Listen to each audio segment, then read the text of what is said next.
감사합니다. 우리 한석교회 성도님들 모두에게 하나님의 은혜와 평강이 함께 하시기를 기원합니다. 또 고 김주혁 장로님의 가정에 하나님의 위로가 함께 하시기를 기원합니다. 저는 방금 소개받은 것처럼 서울연의 종로 지방의 동대문 교회를 섬기는 담임 목사 서철입니다. 저는 서울연의 감독의 파송으로 동대문 교회 복원을 위해서 특별한 사역을 하고 있습니다. 동대문 교회는 1890년에 설립이 된 교회인데 한국 감리교회의 뿌리일 뿐만 아니라 한국 교회의 뿌리이기도 합니다. 잘 아시는 것처럼 한국 최초의 여성병원인 동대문 부인병원을 함께 설립해서 스크랜턴 선교사가 흥인지문 공원, 동대문 옆에 있는 동대문 공원에 4,500평을 선교센터로 마련해서 시작한 교회입니다. 그리고 이 동대문 부인병원에 여성 의사와 간호사를 양성하기 위해서 설립한 경성여자의학 강습소가 우석의과대학을 거쳐서 오늘날의 고려대학교 의과대학이 되었습니다. 고려대학교 의과대학의 홈페이지에 들어가 보면 로제타 샤우드 홀이 이 고려대학 의과대학을 설립했다고 그렇게 기록해 놓았는데, 이 로제타 샤우드 홀 가문은 크리스마스 씨를 만든 가문입니다. 우리 감리교회 선교사이고 동대문 교회에 머물면서 동대문 병원에 있던 여성 의사와 간호사 후보생들을 훈련시켰던 경성여자의학 강습소를 설립한 사람입니다. 영화 말모이라고 하는 영화가 있습니다. 말모이가 무슨 뜻일까? 그야말 그대로 말을 모으는 것이지요.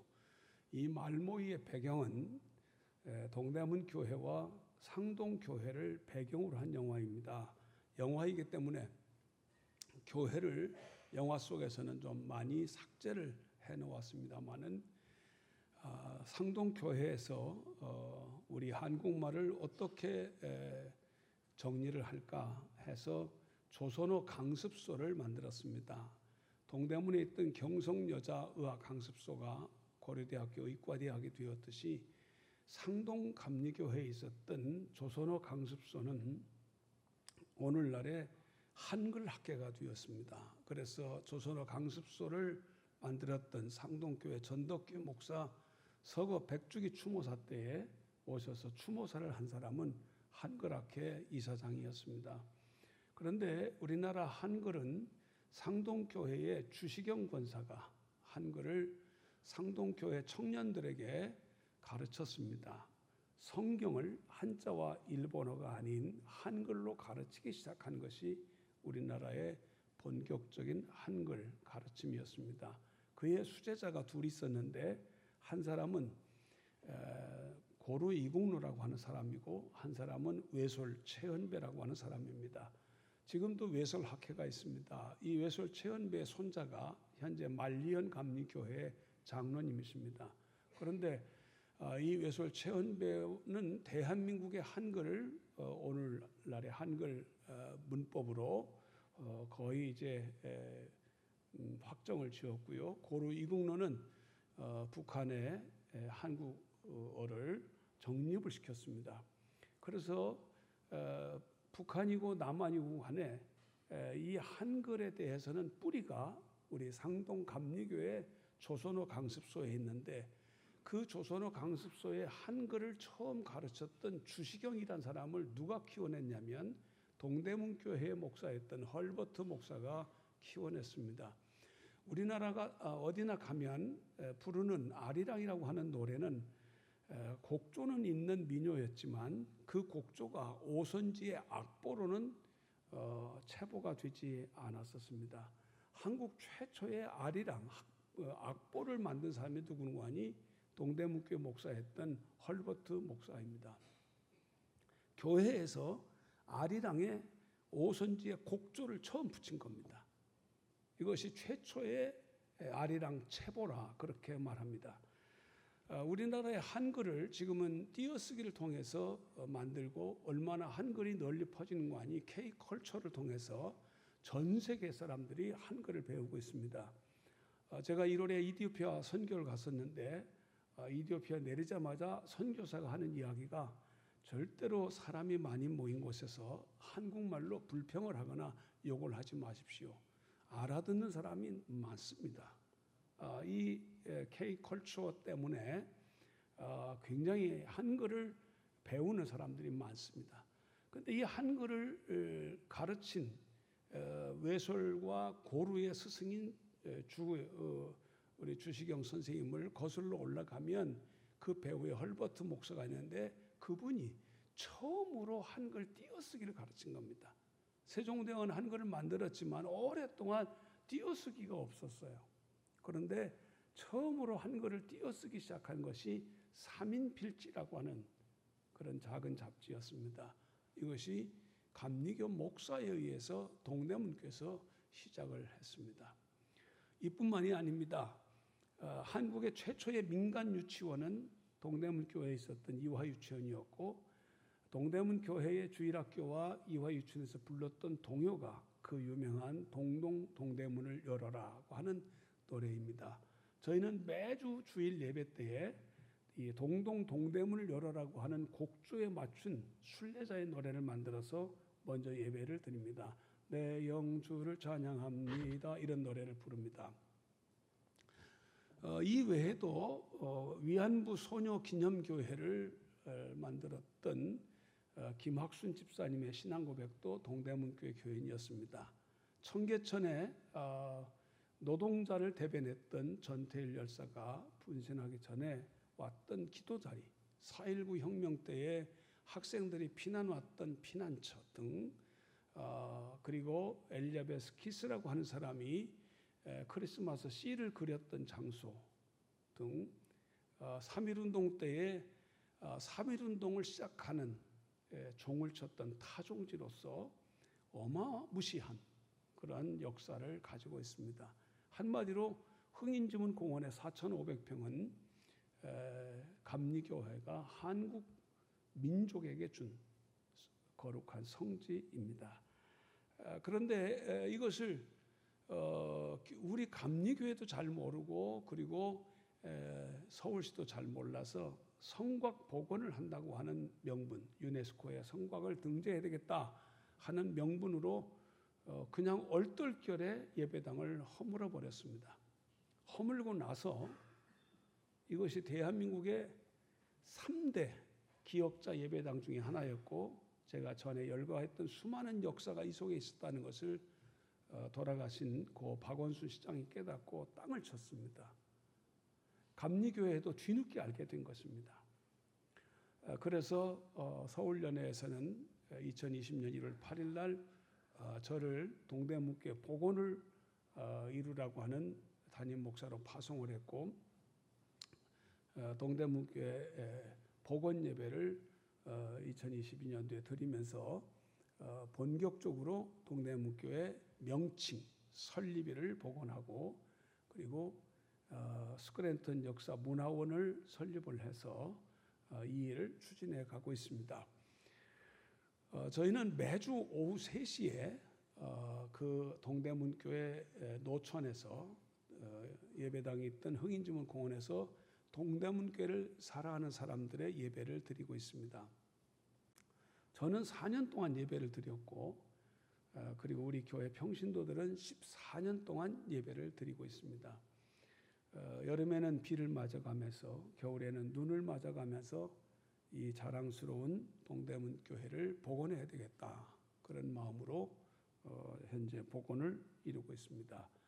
우리 존경하는 최재선 목사님은 동대문 교회 복원을 위해서 많은 관심과 응원을 보내주시는 목사님이십니다.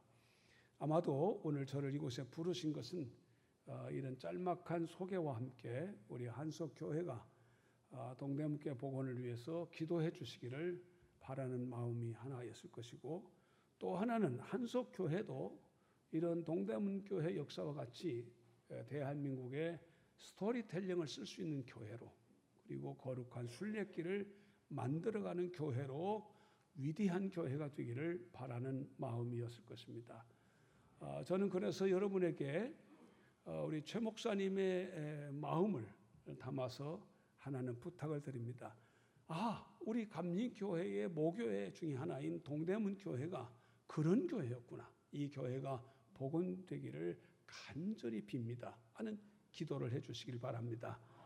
또 하나는 우리 한속교회도 훗날 자랑스러운 역사를 가진 대한민국의 스토리텔링을 이야기할 수 있는 교회가 되어야 되겠구나. 이 한속교회는 이미 수해가 났을 때 망원동 수해의 현장에서 선한 영향력을 끼쳤던 자랑스러운 교회입니다. 저는 한속교회를 전혀 모르던 사람인데 그때의 한속교회가 얼마나 큰 영향력을 끼쳤는지를 들었습니다. 우리의 작은 발걸음들이 큰 발걸음이 될 것이고 우리 교회, 이 한속교회에서 성장한 많은 성도들이 하나님의 선한 영향력을 끼치는 사람으로 성장해 갈 것입니다.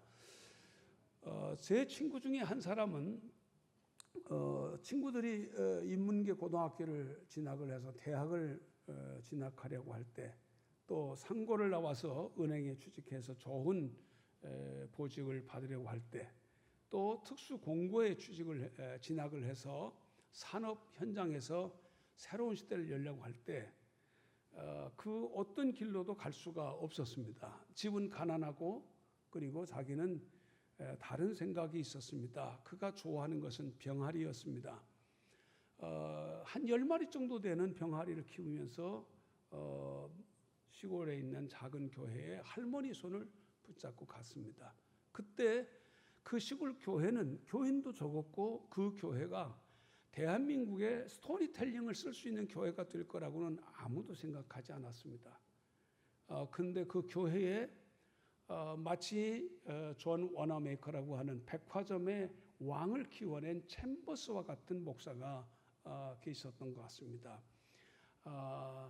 이 존 워너메이커는 백화점의 왕인데 초등학교 2학년밖에 못 나온 가난한 아이가 예배당의 마당에 벽돌을 깔고 성경을 사기 위해서 벽돌공이었던 아버지 옆에서 벽돌을 나르던 일을 하다가 그가 챔버스 목사를 만나서 15살에 예배당 안에서 축복 기도를 받습니다.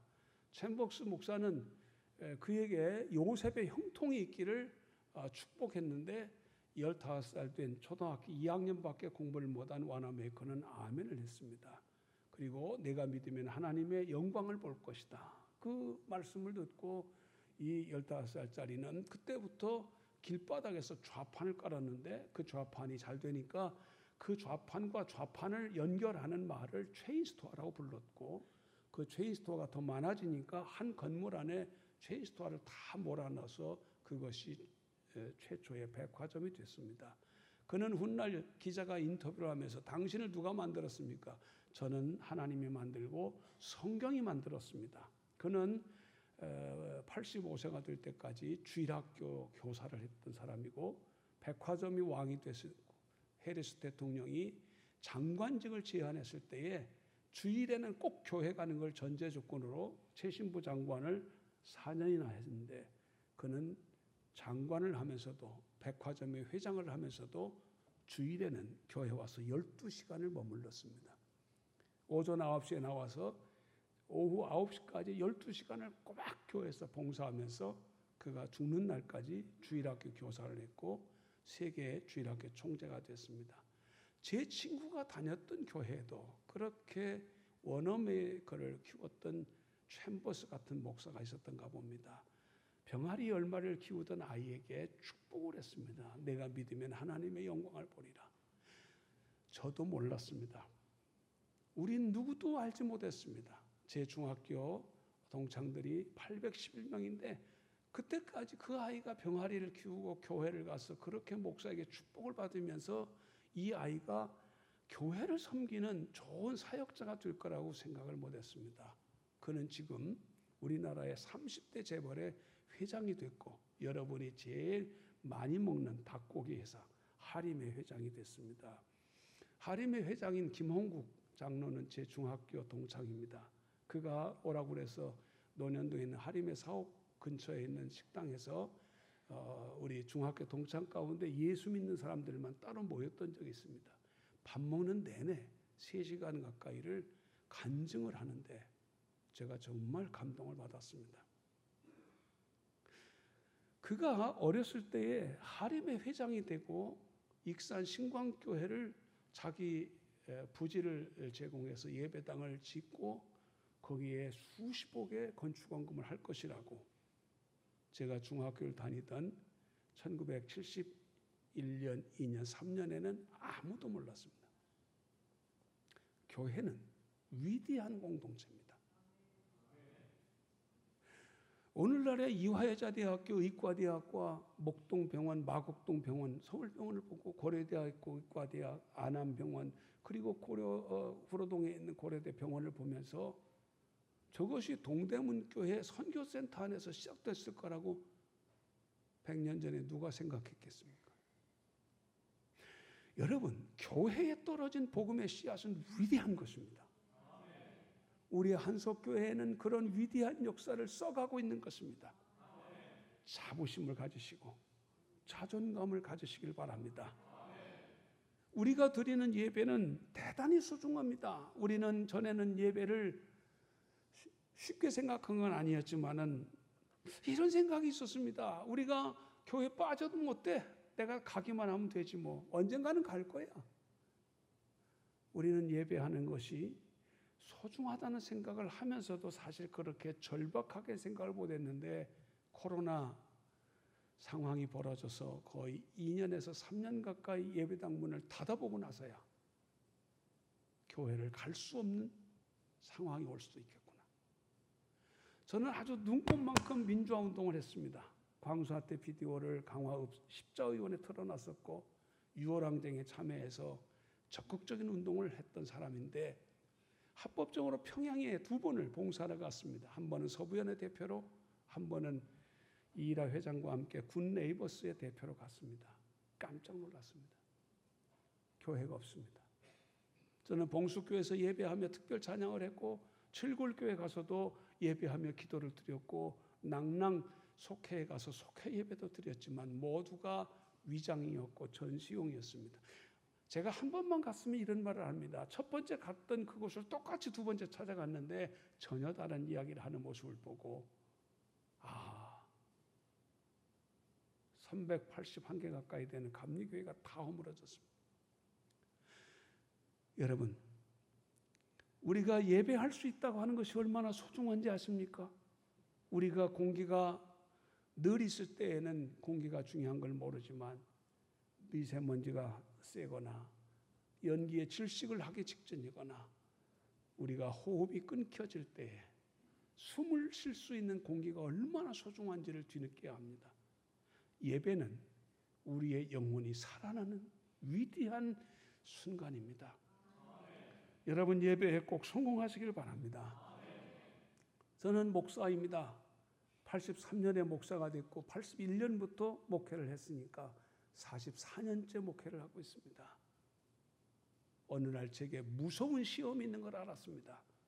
제가 설교를 하기 위해서 교회를 가고 있는 거였습니다.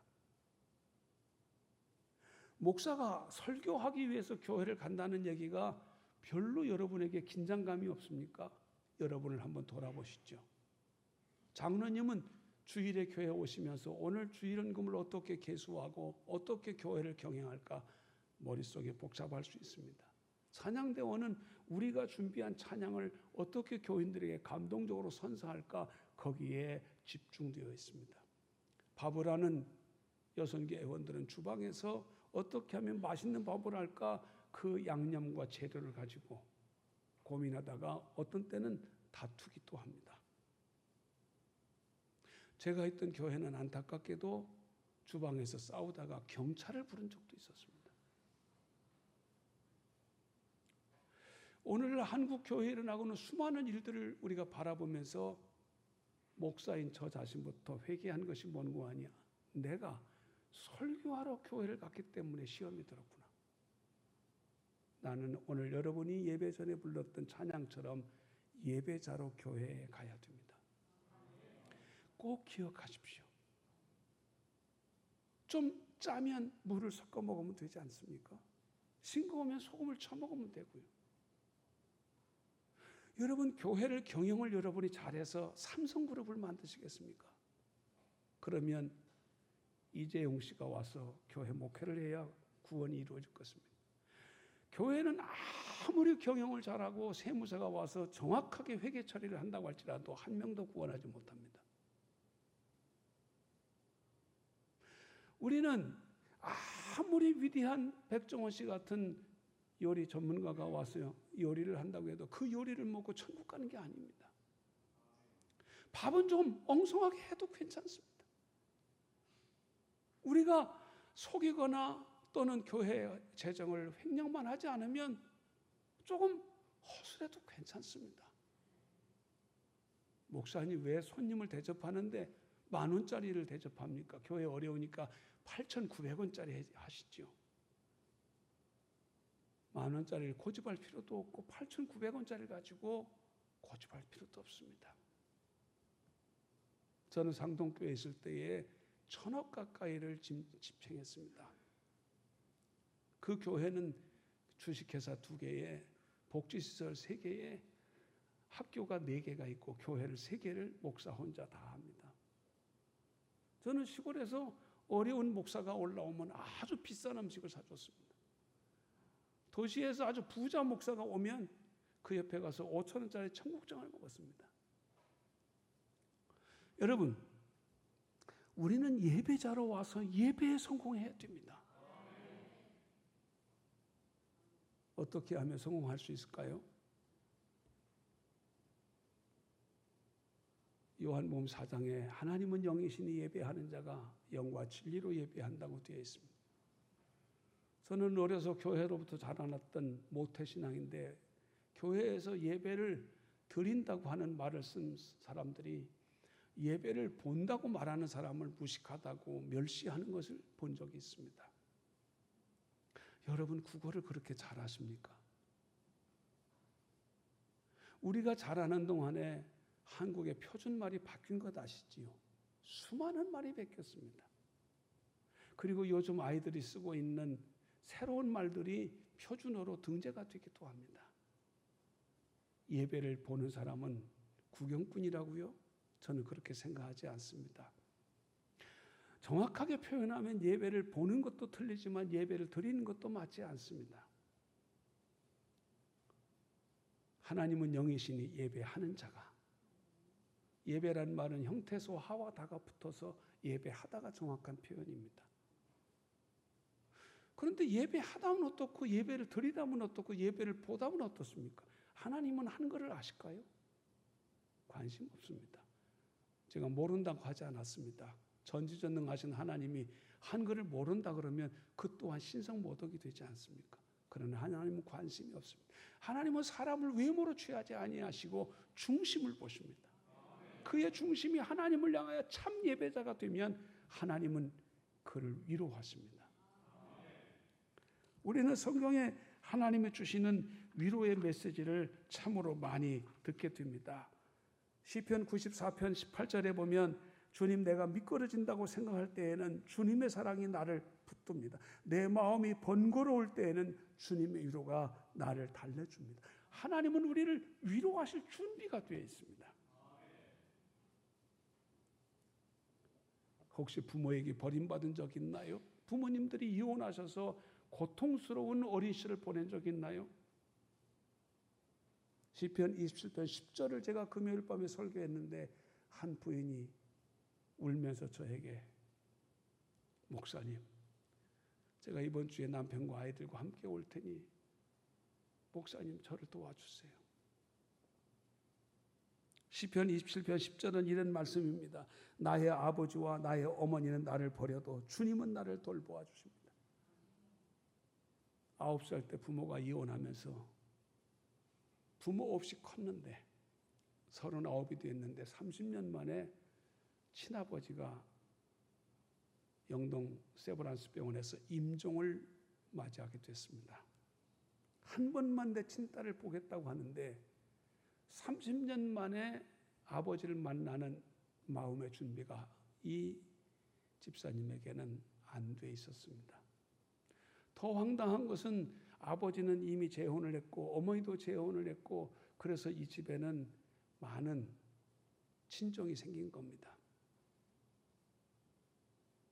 그 집의 아이들은 그 세 친정 가운데 하나를 외할아버지 외할머니로 알고 있었는데 난데없이 친아버지가 등장을 했습니다. 새로운 외할아버지가 등장한 것. 이 문화 충격이 감당이 안 됩니다. 남편은 또 무슨 죄가 있습니까? 아버지를 아버지라고 말할 수 없는 원망의 30년 세월이었는데, 그날 밤 나의 아버지와 나의 어머니는 나를 버려도 주님은 나를 돌보아 주신다고 하는 말을 듣는 동안에 그의 눈에서 하염없이 눈물이 흘렀습니다.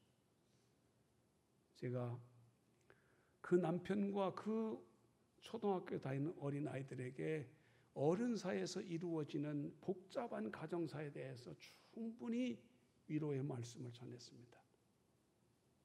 초등학교 다니는 두 아이가 엄마 손을 양쪽에서 붙잡고 눈물을 쏟아냅니다. 우리 엄마 불쌍해서 어떡하냐고. 남편은 웃으면서 자기 아내를 달랬습니다. 여보, 다른 집은 장인 장모가 2분밖에 없는데 나는 6명이 됐네. 얼마나 행복해. 말이 안 되는 위로지만 울고 있는 여인에게는 그 순간이 잊을 수 없는 은혜의 순간입니다. 저는 목사 서천을 읽고 영동 세브란스 중환자실에 면회가 1명밖에 안 되는데 저간의 사정을 이야기했더니 다 두라고 해서 제가 그 4식구를 데리고 5이서 임종을 맞이하는 데 가서 보십시오. 딸이 왔습니다. 당신의 아빠입니다. 30년 만에 자기를 버린 아버지에게 아빠 하는 순간에 눈물이 쏟아졌습니다. 그리고 그 울고 있는 딸을 손을 잡은 그 아버지가 눈물을 쏟아내면서 산소 마스크 속에서 하염없이 울었는데 기적이 일어났습니다. 임종을 준비하던 그 아버지가 살아났습니다.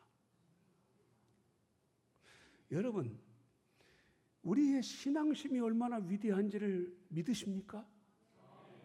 기독교는 그렇게 쉽게 기독교냐 개독교냐 비판할 것도 없습니다. 개독교로 생각하는 사람은 영원히 개독교로 생각하도록 내버려 두십시오. 그들도 우리가 사랑하고 축복해야 됩니다. 우리는 그들이 뭐라고 하든지 중요하지 않습니다. 그들이 하는 비판 가운데서 우리가 저건 정말 우리가 잘못했구나, 그런 것을 고쳐가면 되는 것이고, 우리는 기독교인입니다. 하나님을 믿습니다. 부모가 우리를 버릴지라도 하나님은 우리를 돌보아 주심을 믿고 이 주님이 주시는 힘을 얻어서 마음이 시온의 순례길에 오른 사람으로 살아가는 것입니다. 우리는 누구입니까? 데카르트라고 하는 철학자는 나는 생각하기 때문에 존재한다고 말했습니다. 나는 생각한다, 고로 존재한다. 그러나 영국의 경험론주의자들은 나는 탐구한다, 나는 경험한다, 고로 존재한다고 그랬습니다. 요즘의 젊은이들은 그런 이성과 감성을 뛰어넘는 직관력을 가지고 새로운 문화를 만들어냅니다. 나는 느낀다, 고로 존재한다. 그러나 우리는 누굽니까? 우리는 생각하는 걸 넘습니다. 우리는 경험하는 것도 넘습니다. 느끼는 인간의 직관력도 넘습니다. 우리는 받습니다. 나는 받는다. 그러므로 존재한다. 나는 하나님으로부터 성령의 영감을 받고 존재하는 사람들입니다. 예배가 뭡니까? 예배를 본다, 드린다 갖고 논쟁했던 사람들은 그 말의 원어가 가지고 있는 의미가 무엇인지를 잘 모릅니다. 지금 여러분이 가지고 있는 개역 개정만 해도 예배하는 자는 영과 진리로라고 번역을 했습니다. 이 영과 진리라고 하는 그리스어는 아르케곤 카이 텔레이오텐이라고 하는 말입니다. 그리고 영과 진리라고 하는 이 말, 푸니마티코스 카이 아레테라고 하는 이 말은 그 앞에 N이라고 하는 말이 붙어 있습니다. 이 말이 무슨 뜻이냐면 이런 겁니다. 푸니마티코스는 영이라고 하는 말이고 아레테아는 진리라고 하는 말인데 그리스어에는 영어의 인의 어원인데 이 말 속에는 이끌린다고 하는 의미가 있습니다. 그래서 영어 번역 성경은 read by Holy Spirit and truth라고 번역을 했습니다. 성령에 이끌려 그리고 진리에 이끌려 간다는 것입니다. 진리는 내가 곧 길이요 진리요라고 했습니다. 그리스어로는 에고 에이미 해 호도스 내가 곧 길이라는 말입니다. 그리고 내가 에고 에이미 해 아레테야 내가 진리라고 하는 말입니다. 에고 에이미 해 조에 내가 생명이라는 말입니다.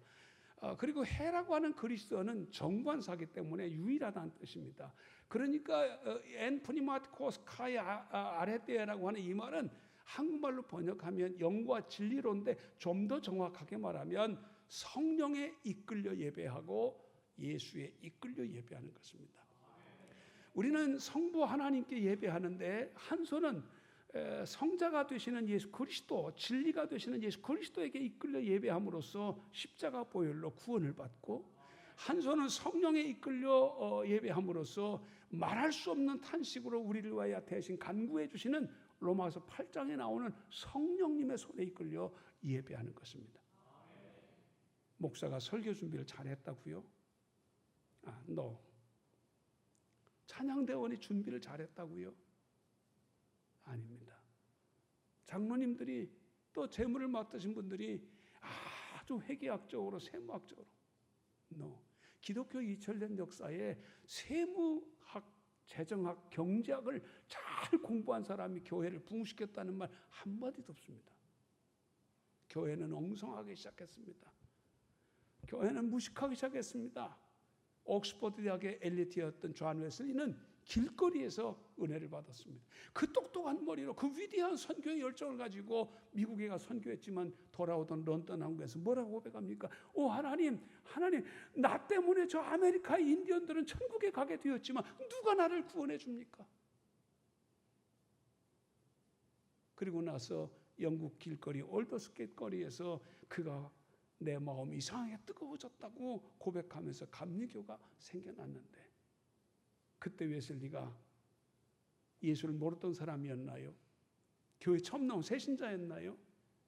전도사였나요? 아닙니다. 목사 안수를 받은 지 13년이 됐습니다. 목사가 된 지 13년이 돼서 수많은 성례를 집례하고 수많은 교회 예배를 인도했지만 그는 자신의 구원의 확신을 갖지 못했습니다. 그는 성령이 자신의 마음을 뜨겁게 해줄 때 확신을 갖게 됐습니다. 이 존 웨슬리의 기도문을 하나 제가 오늘 준비해 왔습니다. 가만히 들어보실까요? 언약 기도문인데 송구영신 예배 때마다 매해 첫날 0시에 웨슬리는 감리 교도들과 함께 이 기도문을 낭송했습니다. 저는 더 이상 제 것이 아니라 주님의 것입니다. 주님이 원하시는 일에 저를 붙들어 매시고 주님이 원하시는 사람들에게 저를 붙이소서. 저로 행하게 하소서. 저에게 고난을 주소서. 저를 주님께서 고용하소서. 저를 주님의 처분에 맡깁니다. 주님을 위해서라면 저를 높이시고 주님을 위해서라면 저를 낮추소서. 저를 채우기도 하시고 비우기도 하소서.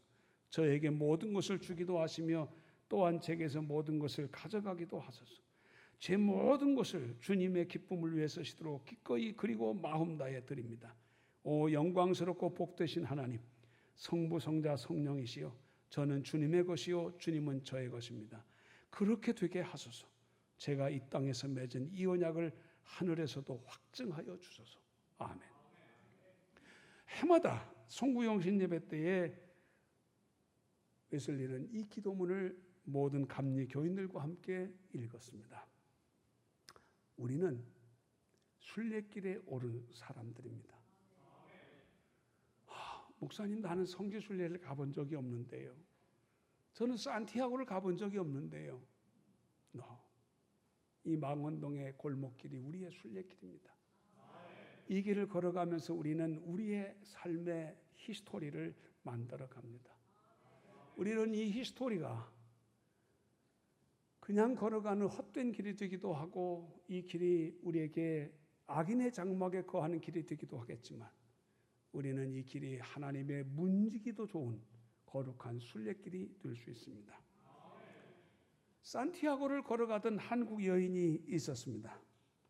이 여인은 깨달음을 얻기 위해서 프랑스 북부에서 스페인에 이르는 산티아고라고 하는 800km 가까이 되는 순례길을 걸었습니다. 어느 외국인이 물었습니다. 당신은 왜 걷고 있습니까? 예, 저는 깨닫기를 원합니다. 당신의 나라에서는 깨달음을 얻을 수 있는 길이 없습니까? 대답을 쉽게 하지 못했습니다. 그리고는 깊이 생각하고는 돌아와서 자신의 집 앞에 있는 마당의 길을 깨끗이 손질했습니다. 불을 뻗고 돌멩이를 가지런히 치우고는 그 길을 깨달음을 얻을 수 있는 길로 만들었습니다. 남동생을 불러서 그 길을 옆에까지 연결을 했습니다. 남동생은 친구들을 불러서 그 길을 연결했습니다. 이 길을 연결해서 만들어 놓고 이름을 올레길이라고 붙였습니다. 제주도의 올레길은 그렇게 태어났습니다. 제주도 올레길의 이사장인 서명숙 이사장은 영초 언니로 유명합니다. 오마이뉴스의 편집장이었던 그는 산티아고를 걷다가 돌아와서 제주도 올레길을 만들면서 사람들이 이 길에서 삶의 의미를 찾기를 원했습니다. 이 서명숙 이사장에게서 영초언이라고 하는 책을 제가 직접 선물 받으면서 대화를 나눈 적이 있습니다. 여러분, 우리가 걸어가고 있는 작은 골목길 하나조차도 뒤돌아보면 악인의 장막이 될 수도 있지만 그것이 하나님의 집이었고 내가 거기서 하나님의 집의 문지기였음을 알게 될 것입니다. 지금은 비록 아주 작은 길일 수 있고 보잘것없는 길일 수도 있습니다. 그러나 제 친구 김홍국 장로가 병아리를 키우면서 걸어갔던 그 시골 교회로 가는 길이 훗날 한국의 하림을 탄생하는 순례길이 될 걸 누가 알았겠습니까? 그는 재벌 회장이 되었지만 제가 여러 번을 물어봤습니다. 한 번은 중학교 동창으로 만나고 한 번은 학교법인 3.1학원 협성대학교 이사장으로 만났습니다. 그의 대답은 시종 일관합니다. 내 기업을 키워서 하나님의 일을 하고 싶습니다.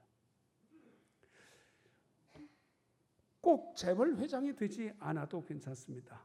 저는 동대문교회 복원을 섬기면서 2022년 가을에 내가 2020년부터 21년, 22년까지 약속한 3년을 채웠습니다. 그래서 은퇴를 2023년 4월, 작년 4월에 하려고 결심을 하고 교인들에게 후임자를 청하십시오. 그래서 전교인 임시당회를 열어놓고 저는 빠지고 나갔습니다.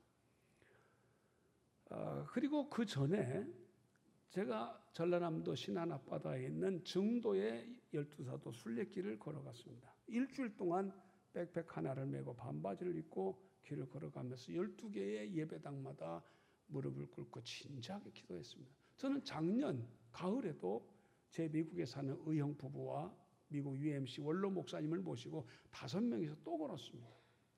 2022년도에 처음 그 12사도 순례길을 걸어갈 때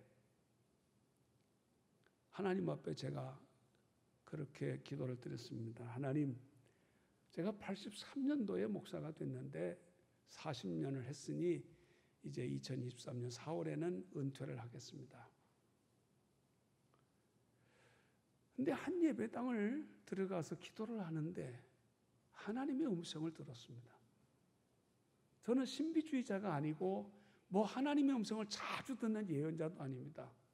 조금은 낭만적이고 조금은 인격적이고 조금은 민주화운동에도 참여한 것처럼 사회 참여에도 했던 목사이기 때문에 막 그렇게 교인들 앞에 내가 뭐 지난주에 하나님의 음성을 들었다고 호들갑을 떠는 스타일이 아닌데 깜짝 놀랐습니다. 하나님이 이렇게 제게 말씀했습니다. 네가 땀을 걸으며 지나간 40년을 걸어온 길에 대하여 나는 한 번도 잊은 적이 없다. 그동안 고생 많이 했다.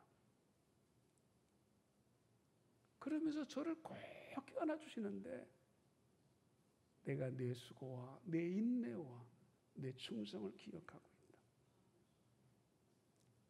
네가 흘린 땀방울 하나도 내가 잊은 적이 없다. 그 순간에 우리 목사들이 평신도 앞에서 말하지 못하는 목사만의 상처와 아픔이 다 쏟아지면서 눈물이 났습니다. 저는 제 어머님이 살아생전에 내 아들이 한 번만 어미 앞에서 울어봤으면 좋겠다. 너는 너무 눈물이 없다. 그럴 정도로 장남의 의식이 강해서 냉정한 사람이었어요. 그런데 그 다음에 하나님이 또 음성을 들려봤어요. 그런데 서철아, 네가 땀을 흘리면서 이 길을 걷고 있는 것, 그리고 네가 땀을 흘리며 지나간 40년을 목회한 것 내가 하나도 잊지 않고 기억하기 때문에 너를 위로할 것이고 내 후손들에게 복을 줄 것이다. 그런데 말이다. 네가 땀을 흘리며 걷고 있는 이 길을 만든 문중경 전도사는 피를 흘렸다.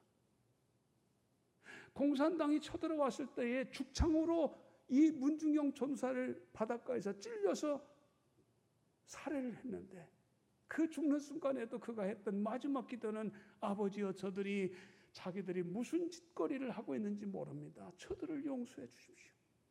그래서 문중경 전도사의 제자들이 임자진리교회에서 48명이 죽었는데 그 48명이 죽은 순교지에 비석이 순교자비가 서 있습니다. 그 순교자비에는 장황한 미사여구가 있는 것이 아니라 단 4글자만 써 있습니다. 용서하라. 증도면은 면사무소 앞길을 문중경길이라고 이름을 붙였습니다. 증도면은 대한민국의 기독교 인구 비율 가운데 최고 많은 인구 비율을 가지고 있습니다. 면민의 90%가 기독교 신자입니다.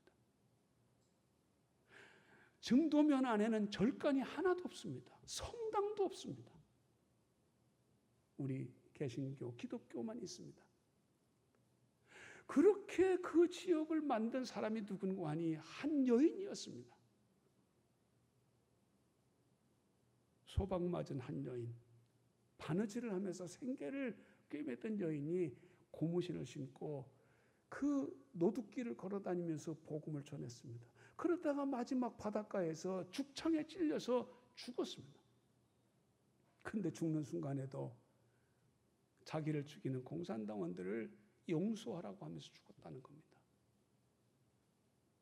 서철아, 네가 40년 동안 땀을 흘리며 수고했고 네 수고를 교인들이 알아주지 못한 부분, 너를 오해한 부분이 있어서 내 마음에 상처가 있지.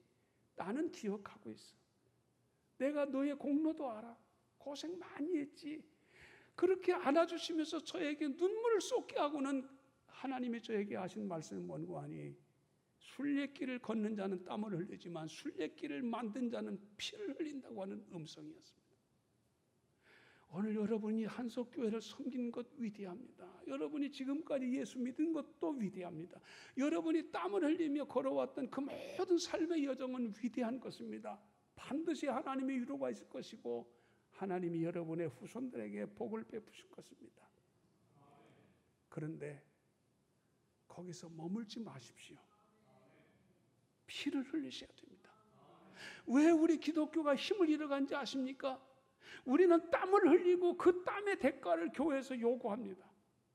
그 땀의 공로를 교회 안에서 이야기하면서 송구스럽지만 우리 모두가 교회 안에서 내 공로에 비해서 나를 예우해 주는 게 부족하다고 우리는 불평하고 시기하고 질투하고 그러면서 우리의 에너지를 쏟아붓고 있기 때문에 다른 사람이 만들어 놓은 순례길을 우리는 걸어가긴 하지만은 내가 걷고 있는 이 순례길, 내가 걸어가고 있는 이 망원동의 골목길, 마포의 작은 길목 하나하나가 내 뒤에 걸어올 누군가에게 순례길이 되지를 못하고 있습니다.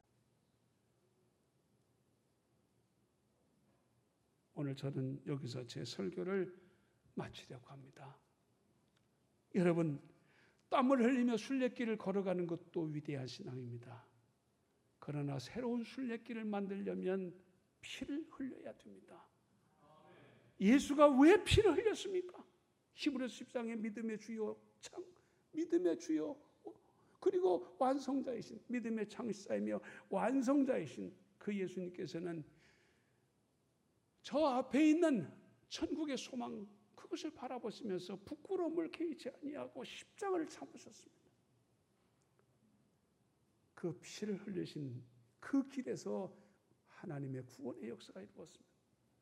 목사님, 내가 어떻게 피를 흘릴까요? 당장 순교를 해야 되나요? 지금은 순교하실래도 순교할 수도 없습니다. 아무도 안 죽입니다.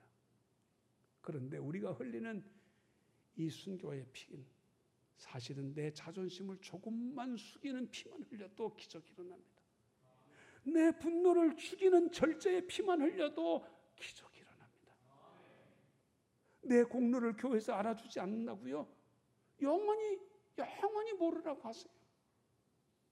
우리가 목사가, 또 우리 목사들은 교회 장로가 내 공로를 알아줘야만 교회를 섬깁니까?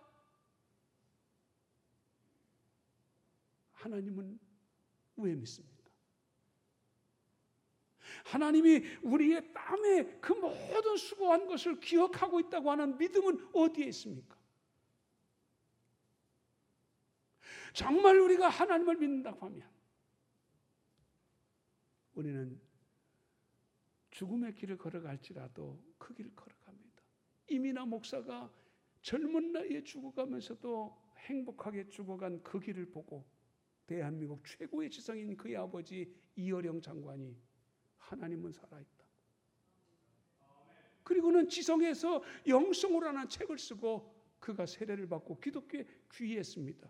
그는 말합니다. 축소지향주의라는 책을 쓴 그 일본 문화를 분석한 일본의 전문가, 대학의 교수였던 학자, 문화부 장관이었던 대한민국 최고의 지성인은 자기의 지성이 자기를 구원하는 것이 아니라 지성을 뛰어넘는 영성, 하나님은 살아계시다. 이민아 목사가 걸어간 순례길에서 아버지의 구원이 이루어졌습니다. 한석교에서도 그와 같은 역사가 일어날 줄로 믿습니다. 기도하겠습니다. 은혜로우신 하나님, 하나님께서 우리를 인도하셔서 오늘 주일에 주 앞에 예배하러 오게 하심을 감사를 드립니다.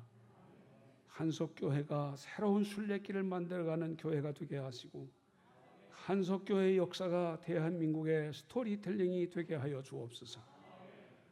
더불어 이 한석교회가 동대문교회 복원을 위해서 기도하게 해주시고 동대문교회가 대한민국의 이야기들이 기독교의 이야기였음을 널리 전파하게 하여 주옵소서.